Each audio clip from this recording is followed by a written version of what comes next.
Veterans services are available from a variety of federal, state, and local agencies. I sat down with veterans service directors in Pittsfield and Chicopee to discuss a number of issues. Jim Clark of Pittsfield started with details about the new Veterans ID card. The card's going to get issued via an internet program right now. It's going to be vet.gov, where you go on there and validate who you are as a veteran, and then you'll upload a picture of yourself, and from there they will send a card to you. So there won't be any real physical interaction.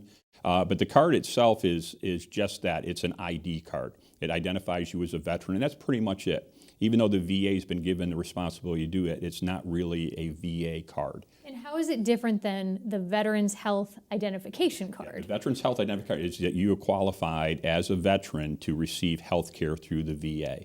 But Stephanie, in Massachusetts, veterans can opt to have a little indicator on their license, right? So is this card even needed in Massachusetts? It is. There's many that choose not to add it to their license. There's many veterans who would like to choose when they promote their service, and having it on their driver's license, you have to give your driver's license for so many transactions that they may not want that information disclosed. And Massachusetts is one of only a few states that I know of that offer the veteran identifier on the driver's license. So using the VA federal system to administer it allows everyone in the country to have it versus waiting for the DMV, RMV organizations in each state. So this law was passed in 2015 that sort of set up this system, but we're moving forward with it now. Can people actually go online right now and get these cards? A press release will be put out by the VA.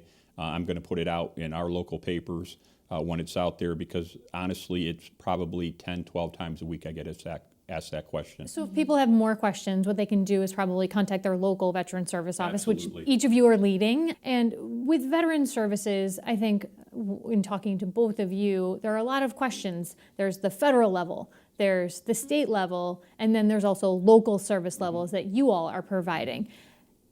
How does a veteran sort of navigate those different layers? I think exactly because of that, many veterans don't seek out supports and benefits. We are very lucky here in Massachusetts to have such an expansive and supportive Department of Veteran Services. And there's a representative in every community that administers the state law Chapter 115 benefits, which is an income supplementation program for low to no income veterans. And we also are a resource to navigate the abundance of programs that are available. It's intimidating and very confusing. The DVS, the VSOs, we're a state level city-funded position, and we work in conjunction with the VA, which is a federal system. So we can definitely aid with communicating with the VA. Many times I do a three-way call with my veterans to help them navigate conversations with the VA. And then there's community-based, and there's other federal organizations like Soldier On, Wounded Warrior. There's a lot of programs, too, that sometimes seek to exploit veterans and that are not legitimate organizations, and that's part of our job as well, is to vet those programs so people know what's a valid program, what they're eligible for, and what would benefit them and their families. So you mentioned Soldier On. Soldier On is one of the organizations in the region that's working on homelessness, Yes. which is homelessness and suicide are really some big issues that veterans are dealing with. The homelessness piece, the VA came out and said that they wanted to work to end homelessness. And I understand that Connecticut in our region is a state that has announced that it has actually made strides and eliminated homelessness there in that state. I know Massachusetts has made some inroads. Where are we with homelessness among veterans in Massachusetts? It's a great question, and one of the answers to that is we'll never get to zero. What the term that they use is functional zero. We've taken care of all the veterans who do want to be helped. There's a bunch of people that do not want to be helped. They don't want to be, boxed into a corner or what have you. So they deem the term functional zero, that all those that we can help have been helped. And we have by names lists, and we deal not just with the veteran service officers. We have the continuum of care groups that help identify those by name list of veterans and their families who are either homeless or soon to be homeless or potentially homeless. And you mentioned too with Soldier On. I mean, I'm very lucky in Pittsfield to have Soldier On. Stephanie also has a new facility in Chicopee. Yeah. But between Chicopee, Agawam, Northampton, and Pittsfield, we've got this part covered.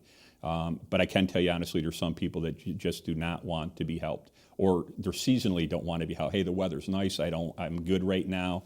Come the bad weather, I'll come talk to you. But you've identified them and you have them by name. And many of them, there's barriers to receiving those benefits, like substance abuse or alcohol abuse issues.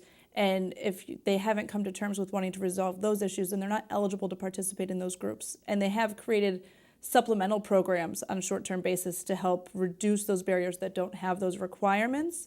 But it is part of a multi-step process to allow them to become healthy and stable and independent.